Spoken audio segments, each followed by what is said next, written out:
എല്ലാവർക്കും പ്രാക്ടീസ് ചെയ്യാൻ പറ്റുന്ന കാര്യമാണ്. എല്ലാവരെ കൊണ്ടും ഇത് സാധ്യമാകുന്ന കാര്യമാണ്. ഇതെല്ലാം റെഡിയാണോ? അതിന് പ്രാക്ടീസ് ചെയ്യാൻ റെഡിയായവർ എത്ര പേരിവിടെ ഉണ്ട്? ഉണ്ടെങ്കിൽ എല്ലാവരും അവരവരുടെ പേരുകളൊന്നും എഴുതിക്കോളൂ. പ്രാക്ടീസ് ചെയ്യാൻ റെഡിയായവര് ഇവിടെ. എല്ലാവർക്കും ചെയ്യാവുന്ന കാര്യം. ആകെ നിങ്ങൾക്ക് വേണ്ടത് ഒരു പെന്നും ഒരു പേപ്പറും നിങ്ങൾക്ക് ആവശ്യമുണ്ട്. ഇത് നിർബന്ധമായി നിങ്ങൾ കയ്യിൽ കരുതുക. എങ്കിൽ നിങ്ങളെ കൊണ്ട് ഇത് സാധിക്കുമെന്നുള്ള. പെണ്ണ്, സാധാ പേപ്പർ എടുത്തോളൂ, പെണ്ണെടുത്തോളൂ. ഇതെല്ലാം നിങ്ങളെ കൊണ്ട് സാധ്യമാകുന്ന കാര്യം മാത്രമാണ്. നിങ്ങൾ ഇവിടെ ചെയ്യേണ്ട ഒരു കാര്യം മാത്രമുണ്ട്. നിങ്ങൾ ശ്രദ്ധിക്കുക. ഇത് നിങ്ങൾ പ്രാക്ടീസ് നിങ്ങൾ പിന്നെ ചെയ്തോളൂ. ഒരു പെനും പേപ്പറും എടുക്കുക. നിങ്ങൾ എങ്ങനെയാണോ ചെയ്യേണ്ടത് അതുപോലെ ഞാൻ പറഞ്ഞ പോലെ അങ്ങ് ചെയ്താൽ മതി. ഒരു ശ്രദ്ധിക്കേണ്ട ഒരു കാര്യമുണ്ട്. നിങ്ങൾ ഈ ഒരു പ്രാക്ടീസ് ചെയ്യുന്നതിന് മുമ്പ് നിങ്ങൾ മറ്റൊരാളെ ഉപദേശത്തിന് വേണ്ടി കാത്തിരിക്കരുത്. മറ്റൊരാള് എങ്ങനെയാണ് ഞാൻ ചെയ്യേണ്ടത്, എന്താണ് ഇത് ചെയ്യേണ്ടത്, അല്ല ഇന്ന കാര്യമാണ് നിങ്ങൾ എഴുതേണ്ടത്, ഇന്ന സംഭവമാണ് നിന്റെ ജീവിതത്തിലേക്ക് വേണ്ടത് എന്ന ഉപദേശങ്ങളൊന്നും ഇവിടെ പ്രായോഗികമല്ല. അത് ചെയ്യരുത്. എനിക്ക് നമ്മുടെ ജീവിതത്തിൽ ഇപ്പോൾ ഏറ്റവും വലിയ ആഗ്രഹം എന്താണ് എന്ന് അവനവൻ തന്നെ തീരുമാനിക്കണം.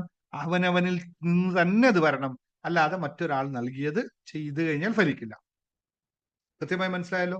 അതായത് സാറേ ഇപ്പൊ ഞാനിത് എങ്ങനെ എഴുതേണ്ടത്, ഞാനിത് എന്താ ചെയ്യേണ്ടത്, ഇത് ഫലിക്കില്ല. ഇത് കൃത്യമായി അവനവൻ. ഉദാഹരണം പറഞ്ഞ, എനിക്ക് സ്ഥിരമായ ഒരു മാസ വരുമാനം വേണം എന്ന് നിങ്ങൾ ചിന്തിക്കുകയാണ്. പക്ഷേ അപ്പൊ എന്നിട്ട് സാറേ അപ്പൊ ഞാൻ എത്രയാ മാസ വരുമാനം എഴുതേണ്ടത്? ഇത് പ്രായോഗികമല്ല. ഞാൻ എഴുതേണ്ടത് എനിക്ക് സ്ഥിരമായ 25,000 രൂപയുടെ മാസ വരുമാനം വേണം. 25,000 രൂപയുടെ മാസ വരുമാനം വേണം. എനിക്ക് സ്ഥിരമായ 2 ലക്ഷം രൂപയുടെ മാസ വരുമാനം വേണം. ഇങ്ങനെ നമ്മൾ ആഗ്രഹം കൃത്യമായി സ്പെസിഫൈ ആയിട്ട് എഴുതണം. അല്ലെ, എനിക്ക് മനസമാധാനം വേണം. എന്താണ് വേണ്ടത്? എനിക്ക് മനസമാധാനം വേണമെന്ന് ആഗ്രഹിക്കുന്നവർ അങ്ങനെ തന്നെ എഴുതണം. എനിക്ക് 1 വർഷം കൂടി ഈ ജോലിയിൽ തുടരണം, അങ്ങനെ എഴുതണം. അല്ലെങ്കിൽ എനിക്ക് ഈ വർഷം നല്ലൊരു ജോലി ലഭിക്കണം. ഈ വർഷം എന്ന് പറയുമ്പോൾ എനിക്ക് 2026 തന്നെ നല്ലൊരു ജോലി ലഭിക്കണം. എനിക്കെന്റെ കൊടുക്കാനുള്ള പൈസകൾ എനിക്ക് ഞാൻ കൊടുക്കാനുള്ള ഇത്രയും തുക 1 ലക്ഷം, 2 ലക്ഷം, 3 ലക്ഷം എല്ലാം ഇത്ര സമയത്തിനുള്ളിൽ കൊടുത്ത് തീർക്കണം. എല്ലാം കൃത്യമായിരിക്കണം. ഞാൻ കൊടുക്കാനുള്ള ഇത്ര തുക ഇത്ര സമയത്തിനുണ്ട്. ഇതാണ് സമയം എന്നൊക്കെ പറഞ്ഞാൽ അതൊക്കെ നിങ്ങളാണ് വ്യക്തമായിട്ട് കേൾക്കണ്ടേ എന്ന് വ്യക്തമായി നിങ്ങൾ എഴുതണം. ഇതാണ് ഒന്നാമത്തെ ടെക്നിക്ക്. ഒന്നാമത്തെ ഇത് നിങ്ങൾക്ക് മാക്സിമം ഇത് എഴുതാനായിട്ട് എടുക്കും. ഒരു സാധനം എഴുതാനായിട്ട് നിങ്ങൾക്ക് മാക്സിമം എടുക്കും. എല്ലാ ദിവസവും പ്രാക്ടീസ് ചെയ്യുമ്പോൾ ആദ്യത്തെ ദിവസം എഴുതാൻ മാത്രമേ ഉള്ളൂ. ഒരു ആഗ്രഹം മാത്രമേ എഴുതാവൂ. 2, 3 ഒരേ ഒരു ആഗ്രഹം മാത്രമേ എഴുതാവൂ. അത് 15 സെക്കൻഡ് കൊണ്ട് നിങ്ങൾക്ക് എഴുതി തീരും. എനിക്ക് ഇത്രയേ ഉള്ളൂ. എനിക്ക് ഈ മാസം ഇപ്പൊ ഞാൻ എഴുതുകയാണ്, എനിക്ക് ഈ മാസം 10 ലക്ഷം രൂപയുടെ വരുമാനം വേണം. ഇത്രയേ ഉള്ളൂ. കൃത്യമായിട്ട് എനിക്ക് ഒറ്റ കാര്യം മാത്രമേ ഒരു പ്രാവശ്യം പ്രാക്ടീസ് ചെയ്യാൻ പറ്റുള്ളൂ. അപ്പോൾ ഈ എഴുതിയത് രണ്ടാമത്തെ സ്റ്റെപ്പ് എന്ന് പറയുന്നത്, ഈ എഴുതിയ കാര്യം 3 പ്രാവശ്യം ഉറക്കെ വായിക്കുക. ഓരോ വായന ചെയ്യുമ്പോഴും മനസ്സിൽ അതുപോലെ അത് പറയുക. 3 പ്രാവശ്യം നിങ്ങൾ വായിക്കുക. വായിക്കുന്ന സമയത്ത് മനസ്സിൽ കൂടി അത് പറയുകയും വേണം. ഇപ്പൊ ഞാനിപ്പോ പറഞ്ഞതാണ്, ഞാൻ എഴുതിയത് എനിക്ക് ഈ മാസം 10 ലക്ഷം രൂപ വരുമാനം വേണം. പക്ഷെ ഞാനിത് പറഞ്ഞുകൊണ്ടിരിക്കുമ്പോൾ എന്റെ മനസ്സിനകത്ത് നിന്നും ഈ സാധനം ഞാൻ പറയുന്നത് ഒരേപോലെ പറയണ്ട. അത് കൃത്യമായി നമ്മൾ ബൈഹാർട്ട് ചെയ്ത് മനസ്സിൽ സ്ഥാപിച്ചു കൊണ്ട് വേണം പറയാനായിട്ട്. വെറുതെ എഴുതി വെച്ച് കണ്ണടച്ച് പറയുന്നതല്ല. മനസ്സിൽ അതുപോലെ വേണം. എനിക്ക് ഈ മാസം 10 ലക്ഷം രൂപ വരുമാനം വേണം. എനിക്ക് ഈ മാസം 10 ലക്ഷം രൂപ വരുമാനം വേണം.